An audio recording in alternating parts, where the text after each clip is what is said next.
रानो बुआ बुढ़िया और अकेली है। रानो बुआ का जवान बेटा क्या चला जाता रहा, उसकी अपनी जवानी चली गई। पति को पुत्र वियोग का ऐसा सदमा लगा कि वे पत्नी घर बार तजकर तीर्थवासी हुए और परिवार में कोई ऐसा सदस्य था ही नहीं जो उसके एकाकीपन को दूर कर सकता। पिछले 20 वर्षों से उसके जीवन की इस एक रास्ता में किसी प्रकार का कोई व्यवधान उपस्थित नहीं हुआ, कोई परिवर्तन नहीं आया। यूं हर साल 1 महीने के लिए उनके पति उसके पास जाकर रहते थे, पर कभी उन्होंने पति की प्रतीक्षा नहीं की, उनकी राह में आंखें नहीं बिछाई। जब तक पति रहते उनका मन और भी मुरझाया हुआ रहता, क्योंकि पति के स्नेहहीन व्यवहार का अंकुश उनके रोजमर्रा के जीवन की अवाध गति से बहती स्वच्छंद धारा को कुंठित कर देता। उस समय उनका घूमना फिरना मिलना जुलना बंद हो जाता है और सन्यासी जी महाराज से तो यह भी नहीं होता कि 2 मीठे बोल बोलकर रानो बुआ को एक ऐसा संबल ही पकड़ा दें जिसका आसरा लेकर वह उनके वियोग के 11 महीने काट दें। इस जिंदगी में बुआ को अपनी जिंदगी आस पड़ोस वालों के भरोसे ही काटनी पड़ती थी। किसी के घर मुंडन हो, छठी हो, शादी हो या गमी, बुआ पहुंच जाती और फिर छाती फाड़कर काम करती, मानो वे दूसरे घर में नहीं अपने ही घर में काम कर रही हों। आजकल रानो बुआ के पति आए हुए हैं और अभी अभी कुछ कहा सुनी होकर चुकी है। बुआ आंगन में बैठी धूप खा रही हैं, पास रखी कटोरी से तेल लेकर हाथों में मल रही हैं और बड़बड़ा रही हैं। इस 1 महीने में अन्य अवयवों के शिथिल हो जाने के कारण उनकी जीभ ही सबके अधिक सजीव और सक्रिय हो उठती है। तभी हाथ में एक फटी साड़ी और पापड़ लेकर ऊपर से माला भाभी उतरी। क्या हो गया बुआ, क्यों बड़बड़ा रही हो? फिर सन्यासी जी महाराज ने कुछ कह दिया क्या? अरे मैं कहीं चली जाऊं सो भी इन्हें नहीं सुहाता। कल चौक वाले किशोरीलाल के बेटे का मुंडन था, सारी बिरादरी का न्योता था। मैं तो जानती थी कि ये पैसे का ही गरूर है जो मुंडन पर भी सारी बिरादरी का न्योता है, पर काम उन नई नवेली बहुओं से संभलेगा नहीं, सो जल्दी ही चली गई। हुआ भी वही, और सरक कर बुआ ने माला के हाथ से पापड़ लेकर सुखाने शुरू कर दिए। एक काम गत से नहीं हो रहा था। अब घर में कोई बड़ा बूढ़ा हो तो बतावे, या कभी किया हो तो जाने। गीत वाली औरतें मुंडन पर बन्ना बन्नी गा रही थी। मेरा तो हंसते हंसते पेट फूल गया और उसकी याद से ही कुछ देर पहले का दुख और आक्रोश धुल गया। अपने सहज स्वाभाविक रूप में वे कहने लगी, भट्टी पर देखा तो अजब तमाशा। समोसे कच्चे ही उतार दिए और इतने बना दिए कि 2 बार खिला दो, और गुलाब जामुन इतने कम कि एक पांगत में भी पूरे ना पड़े। उसी समय खोया मंगवाकर नए गुलाब जामुन बनवाए। दोनों बहुएं और किशोरीलाल तो बेचारे इतना जस मान रहे थे कि क्या बताऊं। कहने लगे, अम्मा तुम न होती तो आज भद उड़ जाती।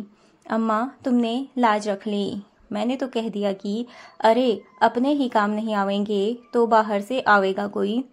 ये तो आजकल इतना इनका रोटी पानी का काम रहता है, नहीं तो मैं तो सवेरे से ही चली जाती। तो सन्यासी महाराज क्यों बिगड़ पड़े? उन्हें तुम्हारा आना जाना अच्छा नहीं लगता बुआ? ये तो मैं कहीं आऊं जाऊं सो ही इन्हें नहीं सुहाता। और फिर कल किशोरी के यहाँ से बुलावा नहीं आया। अरे मैं तो कहूँगी घर वालों को कैसा बुलावा, वे लोग तो मुझे अपनी माँ से कम नहीं समझते। नहीं तो कौन भला यूं भट्टी और भंडार घर सौंप दे। पर उन्हें अब कौन समझावे। कहने लगे, तू जबरदस्ती दूसरों के घर में टांग अड़ाती फिरती है। और एकाएक उन्हें उस क्रोध भरी वाणी और कटु वचनों का स्मरण हो आया जिनकी बौछार कुछ देर पहले ही उन पर होकर गुजर चुकी थी। याद आते ही फिर उसके आंसू बह चले। अरे रोती क्या हो बुआ, कहना सुनना तो चलता ही रहता है। सन्यासी जी महाराज 1 महीने को तो आकर रहते हैं, सुन लिया करो। और क्या, सुनने को तो सुनती ही हूँ, पर मन तो दुखता ही है कि 1 महीने को आते हैं तो भी कभी मीठे बोल नहीं बोलते। मेरा आना जाना इन्हें सुहाता नहीं, सो तू ही बता माला। ये तो साल में 11 महीने हरिद्वार रहते हैं। इन्हें तो नाते रिश्तेदारों से कुछ लेना देना नहीं, पर मुझे तो सबसे निभाना पड़ता है। मैं भी सबसे तोड़ ताड़ कर बैठ जाऊं तो कैसे चलेगा। मैं तो इनसे कहती हूँ कि जब पल्ला पकड़ा है तो अंत समय में भी साथ ही रहो, सो तो इनसे होता नहीं। सारा धर्म कर्म ये ही लूटेंगे, सारा जस ये ही बटोरेंगे, और मैं अकेली पड़ी पड़ी यहाँ इनके नाम को रोया करूँ। उस पर से कहीं आऊं जाऊं वह भी इनसे बर्दाश्त नहीं होता। और बुआ फूट फूट कर रो पड़ी। माला ने आश्वासन देते हुए कहा, रो नहीं बुआ, अरे वे तो इसीलिए नाराज हुए कि बिना बुलाए तुम चली गई। बेचारे इतने हंगामे में बुलाना भूल गए तो मैं भी मान करके बैठ जाती, फिर घर वालों को कैसे बुलाना। मैं तो अपनेपन की बात जानती हूँ। कोई प्रेम नहीं रखे तो इस बुलावे पर भी नहीं जाऊं, और प्रेम रखे तो बिना बुलाए भी सिर के बल जाऊं। मेरा अपना हरखू होता और उसके घर काम होता तो क्या मैं बुलावे के भरोसे बैठी रहती। मेरे लिए जैसा हरखू वैसा किशोरीलाल आज हरखू नहीं है। इसी से दूसरों को देखकर मन भरमाती हूँ। और वे हिचकियां लेने लगीं।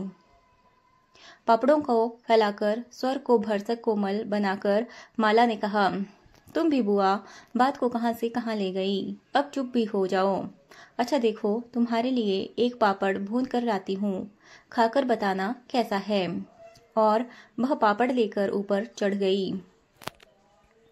कोई सप्ताह भर बाद बुआ बड़े प्रसन्न मन से आई और सन्यासी जी से बोली, सुनते हो, देवर जी के ससुराल वालों को किसी लड़की का संबंध भागीरथी जी के यहाँ हुआ है।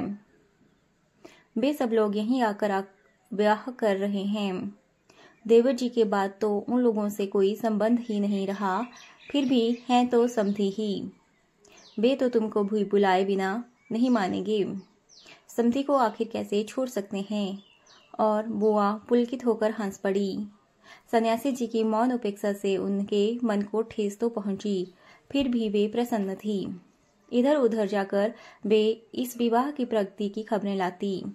आखिर एक दिन वे यह भी सुन आई कि उसके समधी यहाँ आ गए हैं और जोर शोर से तैयारियां हो रही हैं। सारी बिरादरी को दावत दी जाएगी, खूब रौनक होने वाली है। दोनों ही पैसे वाले जो ठहरे। क्या जाने हमारे घर तो बुलावा भी आएगा या नहीं। देवर जी को मरे 25 बरस हो गए, उसके बाद से तो कोई संबंध ही नहीं रखा। रखे भी कौन, यह काम तो मर्दों का होता है। मैं तो मर्द वाली होकर भी बेमर्द की हूँ। और एक ठंडी सांस उसके दिल से निकल गई।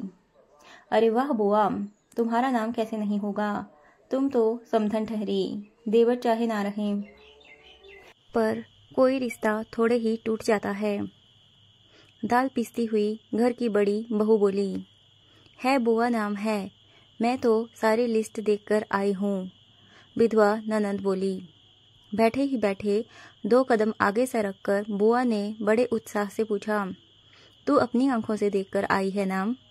नाम तो होना ही चाहिए, पर मैंने सोचा कि क्या जाने आजकल के फैशन में पुराने संबंधियों को बुलाना हो या ना बुलाना हो।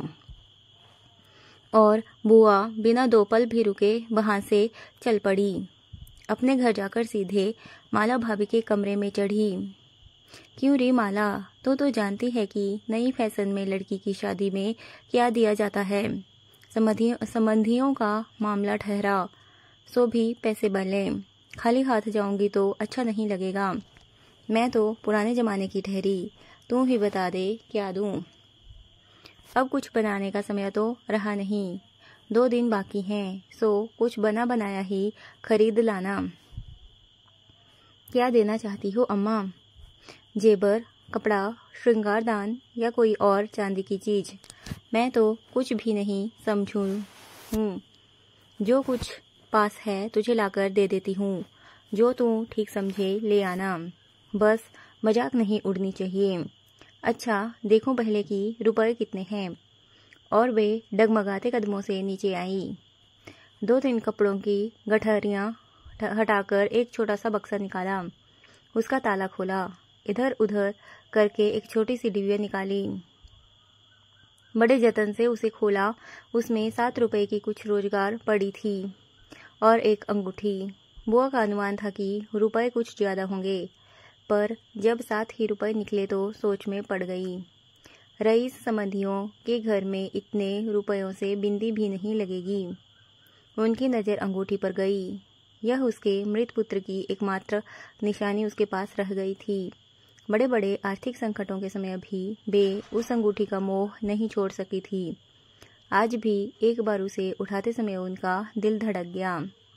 फिर भी उन्होंने 5 रुपए और वह अंगूठी आंचल से बांध ली, बक्से को बंद किया और फिर ऊपर को चली। पर इस बार उनके मन का उत्साह कुछ ठंडा पड़ गया था और पैरों की गति शिथिल। माला के पास जाकर बोली, रुपए तो नहीं निकले बहू, आए भी कहाँ से? मेरे कौन है कमाने वाला?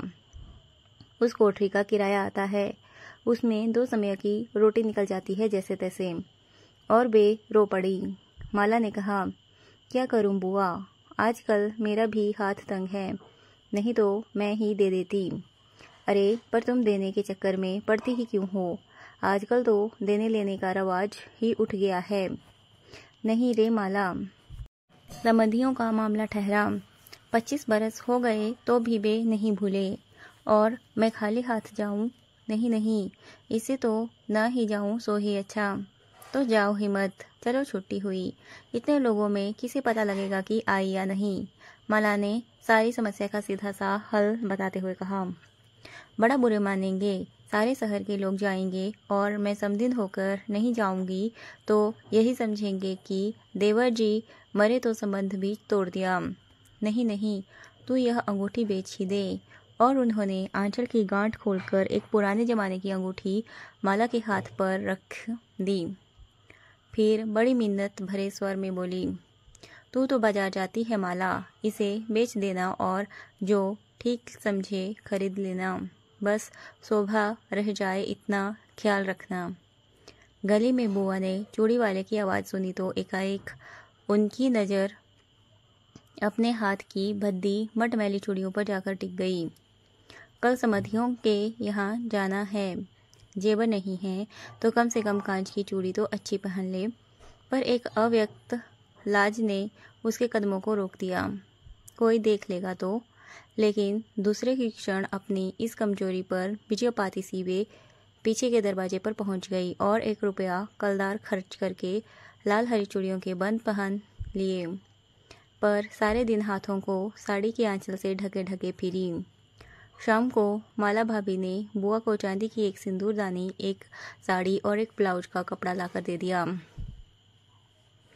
सब कुछ देख पाकर बुआ बड़ी प्रसन्न हुई और यह सोच सोचकर कि जब वे ये सब दे देंगी तो उनकी समधन पुरानी बातों की दुहाई दे कर उनकी मिलनसारता की कितनी प्रशंसा करेगी, उनका मन पुलकित होने लगा। अंगूठी बेचने का गम भी जाता रहा। पास वाले बनिए के यहाँ से एक आने का पीला रंग लाकर रात में उन्होंने साड़ी रंगी। शादी में सफ़ेद साड़ी पहनकर जाना क्या अच्छा लगेगा? रात में सोई तो मन कल की ओर दौड़ रहा था। दूसरे दिन 9 बजते बजते खाने का काम समाप्त कर डाला। अपनी रंगी हुई साड़ी देखी तो कुछ जंची नहीं। फिर ऊपर माला के पास पहुंची। क्यों माला, तू तो रंगी साड़ी पहनती है तो बड़ी जचती है, चमकती होती है, इसमें वो चमक नहीं आई। तुमने कलफ जो नहीं लगाया अम्मा, थोड़ा सा मांड दे देती तो अच्छा रहता। अभी दे दो, ठीक हो जाएगी। बुलावा कब का है? अरे नए फैशन वालों की मत पूछो, ऐन मौके पर बुलावा आता है। 5 बजे का मुहूर्त है, दिन में कभी भी आ जाएगा। माला भाभी मन ही मन मुस्कुरा उठी। बुआ ने साड़ी में मांड लगाकर सुखा दिया। फिर एक नई थाली निकाली। अपनी जवानी के दिनों में बिना हुआ क्रोशिया का एक छोटा सा मेजपोश निकाला। थाली में साड़ी, सिंदूरदानी, एक नारियल और थोड़े से बतासे सजाए। फिर जाकर माला को दिखाया। सन्यासी महाराज सवेरे से इस आयोजन को देख रहे थे। उन्होंने कल से लेकर आज तक कोई 25 बार चेतावनी दे दी थी कि यदि कोई बुलाने ना आए तो चली मत जाना, नहीं तो ठीक नहीं होगा। हर बार बुआ ने बड़े ही विश्वास के साथ कहा, मुझे क्या बावली ही समझ रखा है जो बिना बुलाए चली जाऊंगी। अरे वह पड़ोस वालों की निंदा अपनी आंखों से बुलावे की लिस्ट में अपना नाम देखकर आई है, और बुलावेंगे क्यों नहीं। शहर वालों को बुलाया है और संबंधियों को नहीं बुलाएंगे क्या। 3 बजे के करीब बुआ को अनमने भाव से छत पर इधर उधर घूमते देख माला भाभी ने आवाज लगाई, गई नहीं बुआ। एकाएक चौंकते हुए बुआ ने पूछा, कितने बज गए माला। क्या कहा? 3। सर्दी में तो दिन का पता ही नहीं लगता है। बजे 3 ही हैं और धूप सारी छत पर से ऐसे सिमट गई मानो शाम हो गई हो। फिर एकाएक जैसे ख्याल आया कि यह तो भाभी के प्रश्न का उत्तर नहीं हुआ, तो जरा ठंडे स्वर में बोली, मुहूर्त तो 5 बजे का है, जाऊंगी तो 4 बजे तक जाऊंगी, अभी तो 3 ही बजे हैं। बड़ी सावधानी से उन्होंने स्वर में लापरवाही का पुट दिया। बुआ छत पर से गली में नजर फैलाए खड़ी थी। उसके पीछे ही रस्सी पर धोती फैली हुई थी जिसमें कलफ लगा था और अब रख छिड़का हुआ था। अबरक के बिखरे हुए कर्ण रह रहकर धूप में चमक रहे थे, ठीक वैसे ही जैसे किसी को भी गली में घुसता देख बुआ का चेहरा चमक उठता था। 7 बजे के धुंधले में माला ने ऊपर से देखा तो छत की दीवार से सटी गली की ओर मुंह किए एक छाया मूर्ति दिखाई दी। उसका मन भर आया। बिना कुछ पूछे इतना ही कहा, बुआ सर्दी में खड़ी खड़ी यहाँ क्या कर रही हो? आज खाना नहीं बनेगा क्या? 7 तो बज गए। जैसे एकाएक नींद में से जागते हुए बुआ ने पूछा, क्या कहा? 7 बज गए।